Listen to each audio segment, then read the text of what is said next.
चौकशी करून कारवाई करणे म्हणजे रद्दच करणे आहे ना. आणि अधिकाऱ्यांनी वकिली करायची नसते. अधिकारी हा खूप टेटसचा माणूस असतो, त्याला एक प्रतिष्ठा असते. तो काहीतरी सांगायचं आणि मग त्याच्यावर तो गैरसमज पसरायचा हे बरोबर नाही. आणि जर अधिकाऱ्यांचं म्हणणं आहे की त्यांनी रद्द करायचं सांगितलंच नाही, स्वतः बावनकुळेंनी मान्य केलं की मी पत्र दिलंय म्हणून मीडियात स्वतः बावनकुळेंनी पत्र दिलंय म्हणून मान्य केलंय. आणि याच्याही पलीकडं फडणवीस साहेबांनी असं सांगितलं होतं की सरकार हस्तक्षेप करत नाहीये, सरकारला हस्तक्षेप करायचा अधिकार नाही. माननीय सुप्रीम कोर्टाच्या जजमेंटप्रमाणे नियमाप्रमाणे जात पडताळणी विभागाला व्हॅलिडिटी देण्याचा अधिकारी सरकारला हस्तक्षेप करतात नाही. मग बावनकुळेचं पत्र काय? हस्तक्षेप करायसाठीच बावनकुळेंनी पत्र दिले. वाटुळं जर गोरगरीब मराठा समाजाचं जर वाटोळं कोणी केलं असेल ना तर ह्याच सरकारने केलं. कारण गोरगरिबांच्या लेकरांचं इतकं वाटोळं कोणीच केलं नाही तितकं बावनकुळेंनी शिरसाटणी केलं. पालकमंत्री जयकुमार गोरे असतील सगळे जे म्हणतात ते प्रोसिजर नुसार चालू आहे सगळं काम, ही वैयक्तिक हेतू ठेवून त्यामध्ये सरकार हस्तक्षेप करत नाही असं त्यांचं म्हणणं आहे. हस्तक्षेप करत नाही तर बावनकुळेंनी काय केलं पत्र देऊन? एवढे तर समज असेल ना तुम्हाला की बावनकुळेंनी पत्र देऊन काय केलं? हस्तक्षेप करत नाहीत. प्रोसिजर सुरू आहे. प्रोसिजर कशाला म्हणतेत, काय म्हणतेत? प्रोसिजर नाहीये तर त्या गंगापूरमध्ये भावाची व्हॅलिडिटी बहिणीची रद्द कसं काय झाली? कोणची प्रक्रिया आहे? द्या की उत्तर. व्हॅलिडिटी भावाला दिली आणि बहिणीची रद्द केली, कोणची प्रक्रिया आहे ही? मराठ्यावर अन्याय करायची प्रक्रिया सुरू आहे का? ते काय बोललेत मला माहित नाही, त्याच्यामुळं ज्यांचं मी बोललेलंच ऐकलं नाही त्यांच्याबद्दल उगाच काही बोलणं योग्य नाही, म्हणून मी ऐकलंच नाही ते काय बोललेत ती. परंतु याच्यावरती तर मी एवढं तरी फायनल सांगू शकतो की गंगापूरला जर व्हॅलिडिटी भावाला दिली तर बहिणीची रद्द का केली, ही प्रक्रिया कोणची?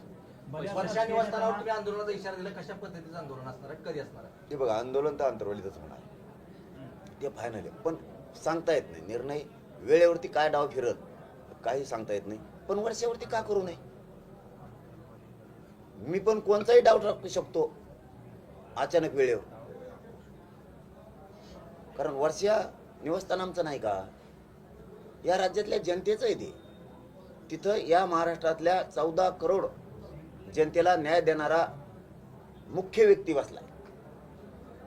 फडणवीस आमचे नाही का? ते जर आमचे नाहीत तर मग ते महाराष्ट्राचे मुख्यमंत्री कसे?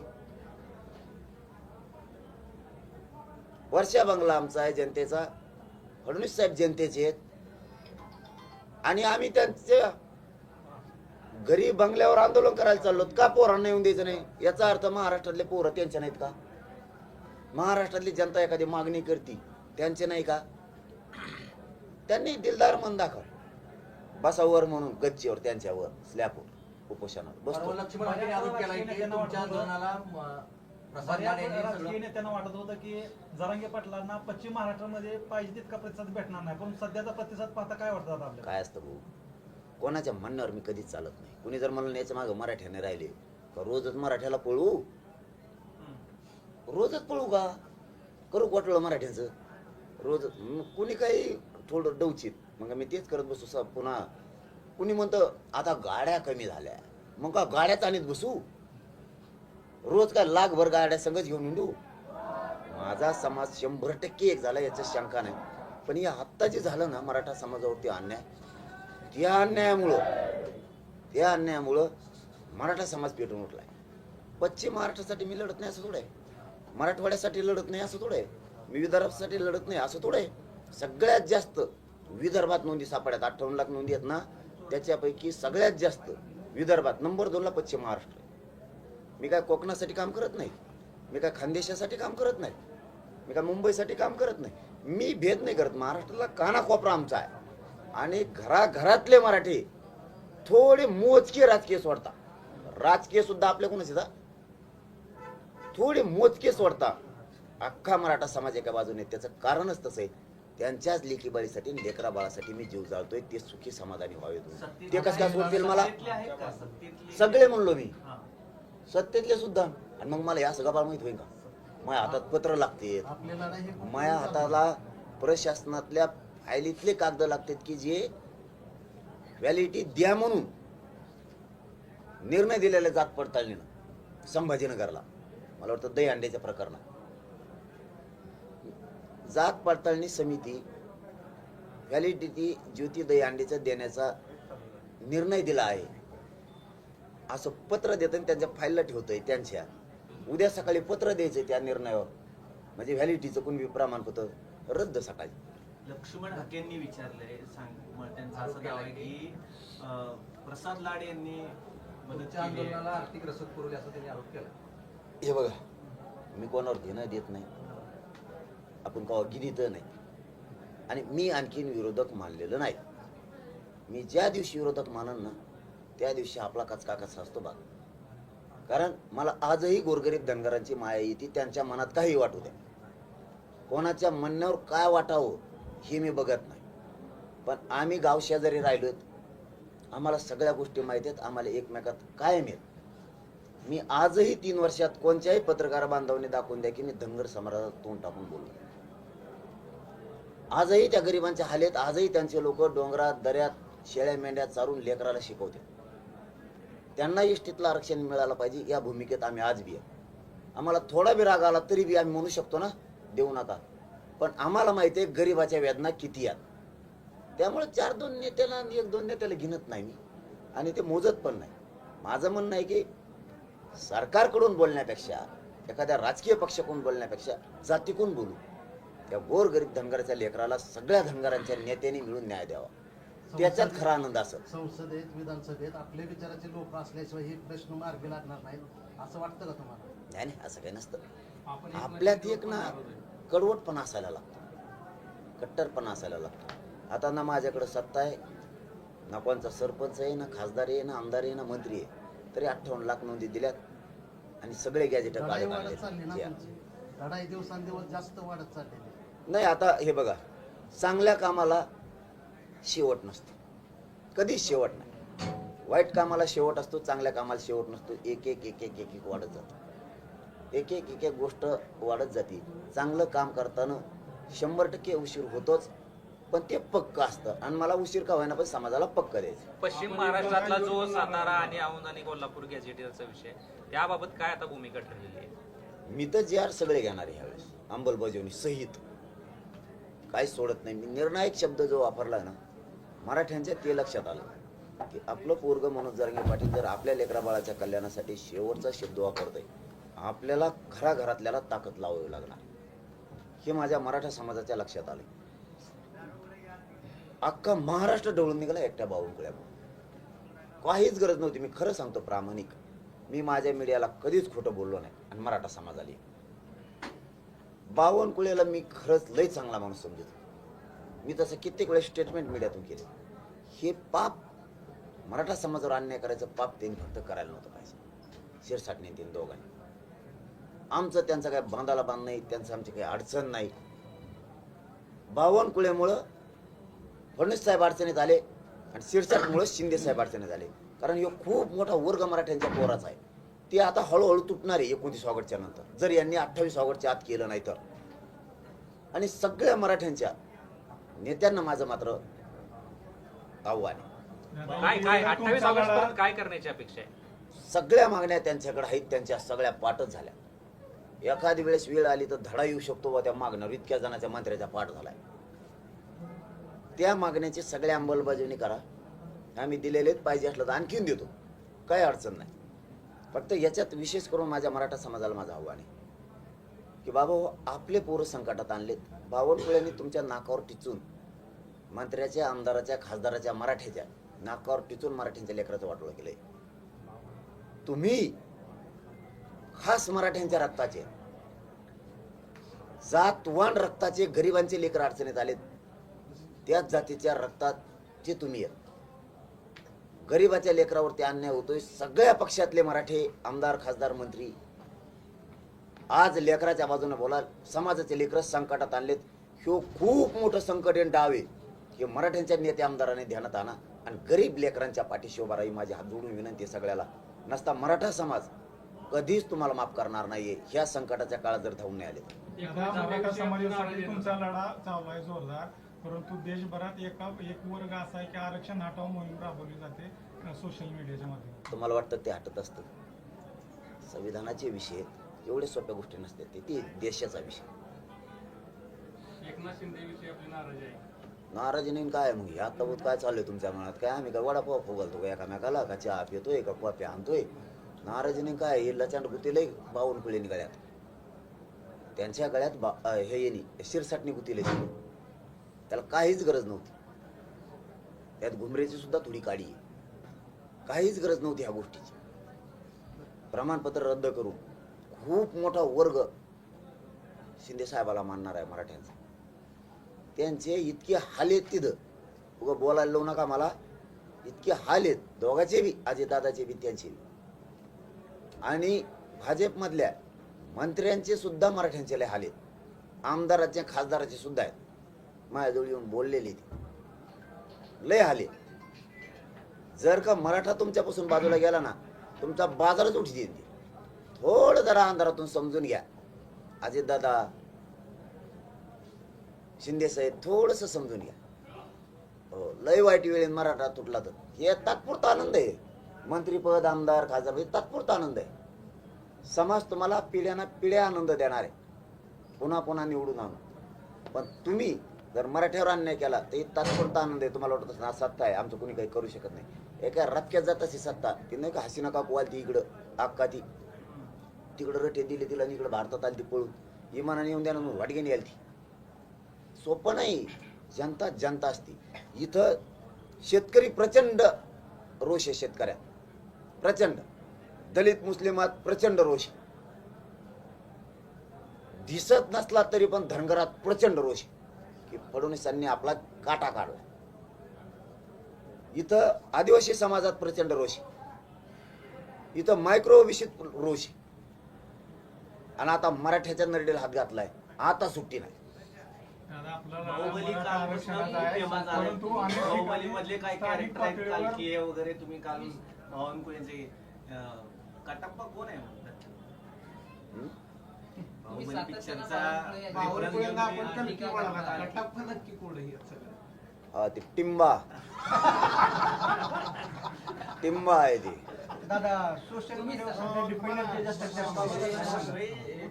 हे आता तुम्ही सातत्यानं बावनकुळे यांच्यावरती टीका करताय, त्यांच्या वर्णावर टीका करताय, अजिंठ हलिमीचा शिल्पाचा हो. त्यांच्याशी जोडताय. त्यावरून अभिमन्यू पवारांनी एक पोस्ट लिहिलेली आहे की टीका करणं अयोग्य आहे, त्यांचं काम जे आहे ते वाखण्यायोग्य आहे. बावनकुळे त्यांना भाजपचे आमदार बावनकुळे. त्यांना म्हणा भाऊ, लई फजित चालू आहे तुमची. तुम्ही कोण होता तर काय झाला असे विसरू नका. उभ्या महाराष्ट्रानं तुम्हाला बघितलेलं, तुम्ही आधी कोण होता तर आता काय. आणखीन तरी मराठ्यापासून तुटू नका, समजून घ्या. हो, मराठ्यांच्या विरोधात जाऊ नका. तुम्ही पहिल्यांदा तिथं काय होतात आणि आता काय झालात, आणि मराठ्यांची कशी साथ घ्यावा लागली सांगू का काय? मग इथून पुढं नीट राहायचं. म्हणजे तुमच्याकडे काय गोपनीय माहिती? मग हाय का म्हणजे काय, हाय का म्हणजे काय? त्याचा माणूस अंतरावलीत बसूनच होता, माणूसच उभा करीन मीडिया पुढं. आपल्याकडे कच्चं काही नसतं. 28 तारखेनंतर होऊ शकतं असं काय की तुम्ही म्हणताय जे पुरावे आहेत तेच दाखवेल? मला वाटतं आणखीन वेळ गेलेली नाही. शिरसाटणे आणि बावनकुळेंनी चूक सुधारावं. पुराव्यापेक्षा जनता त्यांच्या हातातून जाणं, जे हक्काचा मराठा समाज त्यांचा वोटर आहे ते हातातून जाणं, त्याचा रोष नाराजी पत्करून अंगावर घेण्यापेक्षा झालेली चूक सुधारून टाकावं. 4च प्रमाणपत्राचा विषय, इतका इश्यू करायची गरज नाही की पार ते पार सत्तेत आणि मराठ्यात प्रचंड ताणतणाव होईल, इथपर्यंत विषय न्यायची गरज नाही. विषय साधा आहे. फडणवीसांनी, शिंदे साहेबांनी जर समजून घेतलं, फडणवीस साहेबांसाठी हे काय मोठा विषय नाही. 4 प्रमाणपत्रासाठी जर इतकं राज्य ताणणार असलं तर त्यांनी ते ताबडतोब मार्गी काढायला पाहिजे, चूक कबूल करायला पाहिजे. तसे बावनकुळेंनी सांगितलं, मी पत्र दिलंय म्हणून. नंतर तुम्हाला कळल की जेव्हा तवा केलं असतं तर बरं झालं असतं. शेवटी जनता आहे. मालक जनता या राज्यातले तुम्ही नाहीत. तुम्हाला फक्त गर्व झालाय, अहंकार झालाय. अहंकार उतरायला वेळच लागणार नाहीये, वेळच लागणार नाही. कारण जमिनीवर पाय ठेवा सुद्धा जागा नाही राहणार तुम्हाला, पाय ठेवायला. कारण पुऱ्या राज्यात खतखते. तुमच्या जवळ 5-50 कार्यकर्ते आहेत म्हणजे राज्य तुमचं ऐकताय असं नाहीये, अजिबात ऐकतंय असं नाहीये. ते काहीतरी फायद्यासाठी तुमच्यापाशी आहेत आणि आम्ही तुमच्या सोबत हे म्हणत असतील. पण एकदा जर विरोधाला विरोध सुरू झाला तर प्रचंड अवघड आहे. पश्चिम महाराष्ट्राच्या दौऱ्यात सर्वसामान्य मराठा समाज तुमच्यासोबत होता, मात्र कोल्हापूर असेल, सातारा येथील छत्रपतींची वंशज तुम्हाला भेटले, त्याबाबत काही खंत वाटते? ते आपण अपेक्षा पण नाही करत कधी. आपल्याला ही भेटला पाहिजे माणूस, ती भेटला पाहिजे. माझं कर्तव्य, माझा दौरा होता, ती मी केला. तिथं पत्रकार परिषद होती सातारा संस्थांच्याबद्दल, ती मी घेतली. काय असतं, राजगादीचा सन्मान आपण करायचा असतो आणि जनतेचा सन्मान करायची जबाबदारी त्यांच्याकडे असते.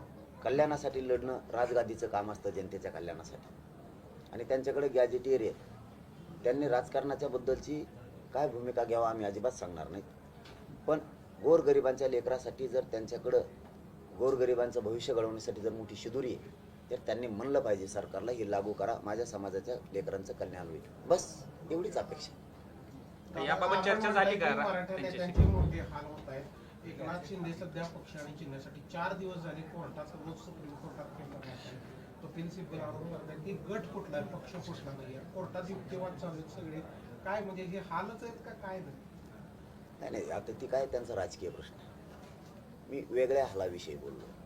मान सन्मान, घेतानीचा सन्मान. तर आता वापर करून झाल्यावर काय म्हणजे फडणवीस साहेबाचं काम कसं आहे माहिती आहे तुम्हाला? आमच्याकडे व्यापारी वाद आणि त्याचे दात पडली. दात पडले. व्यापारी कसा असतो, एकदम चिकट. रुपयाचा हिशोब करणार, जास्त कमीच करणार, रुपये कमी करणार, 2 रुपये कमी करणार. लोक म्हणले 10 रुपये तू पण कम करीनात रे ते. मग काय खालून येतात का? 1-1 रुपया कुठं गेला की किंमत करणार, कमी पैसे करायचे. बरं एखादा 10 रुपये मला लागते म्हणा, नाही 5ला देतो का. हे आमच्याकडे व्यापारी होता. ते दात पडले ते दवाखान्यात गेला दात बसायसाठी. दात पिस बसिले. ते म्हणले हे दात बसाय झाल्यावर ते म्हणले, डॉक्टर म्हणे एवढे पैसे झाले तुमचे, 5,000 8,000 सांगितले मला वाटतं. त्याला 8,000 रुपये झाले तुमचे. पचळं पिसळं बसून झालं हा सगळं त्याचं. आणि त्याला घासा लागतं, ते करायचं, दात बराबर बसायला लागते जिथं तिथं बसतेत का. पक्के दात बसिले त्या डॉक्टरने, घासून घेतले, सगळं केलं आणि बचळं बसिलं म्हणले 8,000 रुपये झाले, द्या. तो मला 8,000 हे बचळण तू मला धर, तुपलं बचळण तू मला नको. आता त्या डॉक्टरने ठोयचं कुठं, ते दुसऱ्याला बसत नाही काही. असं शिंदे साहेबाचं काम केलेलं आहे फडणवीस साहेबांनी. बचळं बसून घेतलं स्वतःला आणि आता म्हणजे बचळण तू आता जातो कुठं, माघारी जाता आहे ना, पुढं येता आहे ना. असा फडणवीसचा कच काय. दादा, आपला लढा मराठा आरक्षणासाठी आहे, परंतु अनेक गावात स्थानिक पातळीवर मराठा ओबीसी संघर्ष पाहायला मिळतो. नाही दोन्ही समाजासाठी चुकीचं काय आहे संदेश असेल? चुकीचं आहे ते. तुम्हाला गोरगरीब ओबीसीत आणि गोरगरीब मराठ्यात कुठेही संघर्ष नाही. हे राजकीय नेते त्यांच्या स्वार्थासाठी हे घडून आणतात. गोरगरीब ओबीसींना 100% वाटतं, मी बळच म्हणत नाही. ते म्हणजे जर त्यांच्या नोंदी निघाल्या तर त्या दिल्या पाहिजे. आमच्यातलं नका देऊ काढून, पण नोंदी आहेत म्हणल्यावर त्या दिल्या पाहिजे. एखादे जर वावर सापडले तर त्याला दिलं पाहिजे. मराठ्यांचे गरिबाचे लेकरं उपाशी मरता कामा नाहीत. या भावनेचे, या माणुसकीचे गावागावात ओबीसी आहेत, गावागावात घराघरात आहेत. हा, नोंदी नसते निघाले तर मग ठीक आहे, मग नका देऊ आम्हाला. याच्यापेक्षा काय स्वच्छ पाहिजेत आम्ही सुद्धा. किती प्रामाणिक शब्द पाहिजे आमचा सुद्धा. आमच्या नोंदी जर सापडल्या नाही तर देऊ नका ना. पण नोंदी सापडल्या म्हणल्यावर हे ओबीसीना सुद्धा पडतंय की आपल्या वावराच्या शेजारी जर त्यांचं वावर सापडलं ना, अरे त्याचे लेकरं उपाशी मारायला लागले, त्याला पण द्या.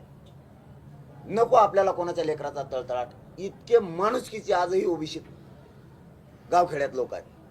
कुठंही वाद नाही, काय नाही, काय नाही, कारण मी चुकीचं मागतच नाही. जे असे एका वाद बाजूला- घालतात त्यांना काय सांगणं असेल तुमचं? एका बाजूला हाके असतील किंवा त्यांचे सहकारी असतील, हे ओबीसी म्हणून लढतायत आणि दुसऱ्या बाजूला त्यांची धनगर समाजाला एसटी मधून आरक्षण मिळावं ही मागणी आज कुठेही करताना दिसत नाही. मूळ मागणी धनगर समाजाची त्यांच्या आरक्षणाची आहे, पण ते आज ओबीसीच्या नावाने आपल्यालाच टार्गेट करतायत. काय नक्की याच्यात? नाही त्याच्यामागे काय फाय आपल्याला नाही माहित, आपण असेल किती का आले किती का गेले. माझी सगळे धनगर बांधवांच्या नेत्याला विनंती आहे, जेवढे नेते आहेत त्यांना, की कधी काळी आपण गोरगरिबांच्या लेकरासाठी लढायचं शिका. सत्ता येत असती जात असती, पद मिळल नाही मिळल, गोरगरिबांच्या लेकराला लय गरज आहे. कितीही शेळ्या मेंढ्या सांभाळू द्या, शिक्षण महाग झालेलं आहे. त्यांचेही पोरं कधी जर नोकऱ्याला लागले तर त्यांच्या हाताचं जे कष्ट आहे, जे करावं लागतं ते कमी होईल. नोकरी लागल्यावर त्यांचेही समाधानी सुखी संसार होतील.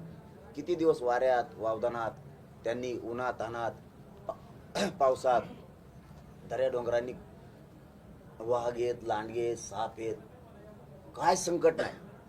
हो दे ना त्यांच्या सुखाचे दिवस. त्यांच्यासाठी एसटीचं आरक्षण जे तुम्ही मागताय त्यासाठी सगळ्या नेत्यांनी ताकद लावली पाहिजे. हे 4-2 सोडून द्यायचे, यांना कोण गिनी ते बाजार पण घ्यायला, विसरलेच समाजामध्ये. ते मला काय माहित, ते त्यांना विचारलं पाहिजे सगळ्या नेत्याला. तुम्ही आपण वंजारी समाजाविषयी काय म्हणजे मत व्यक्त करतो? धनगर समाजाविषयी आपण सांगितलं, वंजारी समाज त्यांना काही कमी पडलं, काय कमी पडलंय काही? मिमिक्री खूप करायला लागलाय सध्या, काय करणार? अरे मी काय मी केलं मी पुढं काय केलं आहे ते सांगितलं, फक्त तेवढं आहे तेच सांगितलं मी. बघ आहे ते सांगितलं.